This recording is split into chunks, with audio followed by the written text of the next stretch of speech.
वैश्य समाज सेवा उत्तर प्रदेश एवं हिंदू महिला सेवा समिति के सदस्यों द्वारा लाटूश रोड स्थित होटल शिमला पैलेस पर पहलगाम आतंकी हमले में मारे गए निर्दोष नागरिकों की आत्मा की शांति के लिए मोमबत्ती जलाकर व 2 मिनट का मौन रखकर भावभीनी श्रद्धांजलि दी गई। वैश्य समाज सेवा उत्तर प्रदेश के अध्यक्ष वरिष्ठ समाजसेवी राजेंद्र गुप्ता शिमला परिवार ने कहा कि आतंकियों द्वारा बहुत ही कायराना और नीच कृत्य किया गया है। धर्म के आधार पर किया गया ये जघन्य अपराध देश और हिंदू समाज कभी नहीं भूलेगा।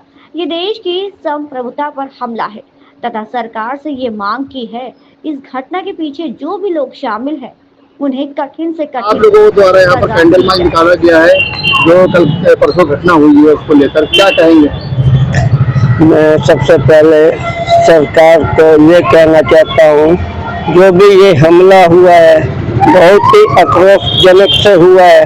कभी जिंदगी में हमारी महिलाएं है या भाई है, कभी ऐसा सोचा नहीं था। जो पहलगाम में 28 टूरिस्टों मतलब हमारे भाइयों का उन्होंने गोली मारकर हत्या किया है और महिलाओं के सिंदूर हटाया गया है। उन्होंने बस जाति नहीं पूछा कि आप किस जाति के हैं, सिर्फ ये पूछा आप हिंदू हैं। तो हिंदू की वजह से उन्होंने बहुत ही मतलब निर्दोष काम किया है। तो सरकार से हम लोग यही कहते हैं, जिस तरह उन्होंने उग्रवादियों ने ऐसा किया है तो पाकिस्तान में हो चाहे हिंदुस्तान में उनको घुस के उसी तरीके से उनके पति को मारा जाए और महिलाओं का सिंदूर उनके हटाया जाए। अगर सिंदूर नहीं है तो बुर्का हटाया जाएगी।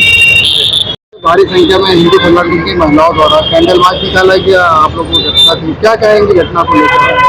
बहुत ही दुखद घटना थी। जैसे कि ये देखा गया हिंदुस्तान में मुस्लिम और हिंदू को लेकर के इतना विवाद किया जा रहा है, तो मैं अपने कश्मीर भाइयों से और परिवार से यही आग्रह करना चाहूंगी कि आपका कर्तव्य बनता है कि इतनी कड़ी सुरक्षा के बावजूद जो है हमारे देश में आतंकी आ जा रहे हैं, किस वजह से आ जा रहे हैं। हमारा कर्तव्य बनता है कि हम अपनी निगरानी करें, अपने घर के आसपास देखें कि हमारे देश में बाहर के लोग कैसे आ जा रहे हैं। तो मैं उनसे निवेदन करूंगी कि इस दुखद घटना के जिम्मेदारी ले ताकि आगे ऐसी घटना ना हो सके।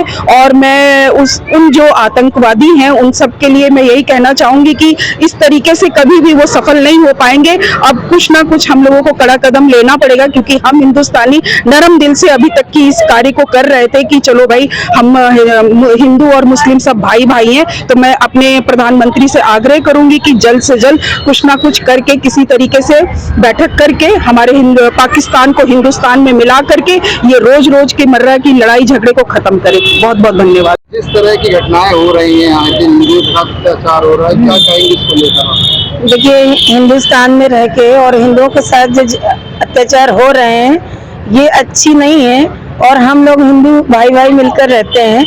और ये आतंकवादियों का जो हमला होता है वो हमारे लिए बहुत शर्मनाक है। तो हम मोदी जी से यही अपील करेंगे कि हमको सुरक्षा दी जाए और उन आतंकियों को सफाया किया जाए, जिससे हमारे पर्यटक और हम सब अच्छे से कहीं भी जा सकें और सेफ रह सकें। हिंदू संगठन से हैं, महिला संगठन से लगातार हिंदुओं के साथ अत्याचार हो रहा है। अभी कुछ दिन पहले बंगाल में भी इस तरह की घटनाएं हो रही थी, अब एक बड़ा हादसा हुआ है, क्या कहेंगे? देखिए, ऐसे हादसे तो आए दिन हमारे यहाँ संग होते रहते हैं और हम लोग इसका कोई समाधान निकाल नहीं पाते हैं। जब तक सरकार और हम लोग सब लोग जितने भी हिंदुस्तानी हैं सब लोग अगर एकजुट नहीं होंगे तब तक इस चीज़ों से हम लोग बाहर नहीं आएंगे और आए दिन हम लोग पर ऐसे ही अटैक होते रहेंगे। और हम लोग को ऐसे नहीं, मान लीजिए अगर हम लोग आज घर से बाहर निकले हैं तो आज हम लोग घर में सही सलामत लौट आए तो समझ लीजिए कि ये हम लोग का नया जीवन है। कौन सी माँ चाहती है कि हमारा बच्चा बाहर जाए और वापस ना आए?